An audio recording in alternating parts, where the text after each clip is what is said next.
ستړي مشئ، زه سلمان یوسفزی یم. د چین لوی دیوال د نړۍ تر ټولو حیرانوونکو او لویو تاریخي ودانیو څخه دی. خو آیا تاسو پوهیږئ چې د دې ستر شاهکار تر شا داسې رازونه او کیسې پرتې دي چې ډېری خلک ترې اوس هم ناخبره دی؟ دا دیوال یوازې د کنکریټو یوه اوږده وداني نه ده، بلکې دا د چینایي پاچاهانو د څه باندې 2000 کلونو د بېلابېلو پړاوونو داستان دی. دا د چینایي امپراتورۍ یو پیاوړی دفاعي نظام هم دی. که د دې ټولې برخې، برجونه، چاپیرونه او پوړۍ سره یوځای کړو، نو اوږدوالی یې له 1000 کیلومتره هم زیات دی. خو د دې عالي ودانۍ د جوړولو تر شا یوه دردونکې کیسه هم شته. د هغه زرګونو او هاي میلیونونو مزدورانو، بندیانو او مجرمانو کیسه چې د سخت کار، لوږې، ناروغیو او د ژمي د سختې سړې هوا له امله دلته خپل ژوندونه له لاسه ورکړل. د دې له امله نړۍ یې تر ټولو اوږده هدیرې په نوم هم یادوي.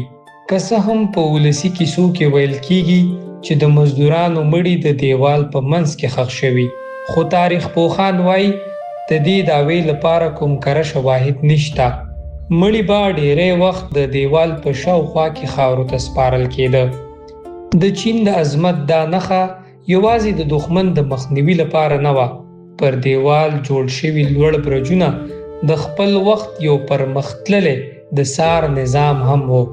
د ورځې به د لوګي او د شپې به د اور د لمبو په ذریعه د دښمن د حملې خبر ورکړی کېده. دغه پیغام به په ډیر کم وخت کې له یو برجه بل ته منتقل شو او په ثانیو کې به سلګونه کیلومتره واټن واهه. د دیوال تر ټولو حیرانوونکې برخه دا ده چې ډیری برخې د جګو غرونو په څوکو جوړې شوي دي. په هغه لرغوني وخت کې درنې ډبرې، اوسپنې او تعمیراتي مواد دغه څوکو ته رسول یوازې د انسانانو د مټو او ځناورو په مرسته کېدل. دا کار د بشر د تاریخ یوه ریښتونې معجزه ګڼل کېږي. راځئ چې د یو غلط العام خبرې حقیقت درته هم په ګوته کړم.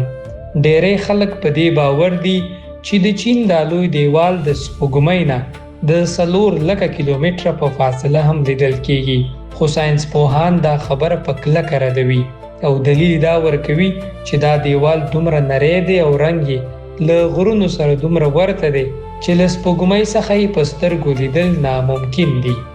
د چین دا لوی دیوال یوازې یو تاریخي یادګار نه دی، دا د نړۍ د کلتوري میراث یو بېسارې برخه ده چې هر کال ورته میلیونونه سیلانیان لیدو ته راځي. دا دیوال د انسان د ارادې، د زحمت، قربانۍ او د لرغونې انجینرۍ یو داسې سمبول دی چې وخت به یې هیڅکله هیر نه کړي. د نړۍ له ګوټ ګوټ څخه د داسې نورو تاریخي، کلتوري او معلوماتي ویډیوګانو لپاره د شال نیوز سره پاتې شئ.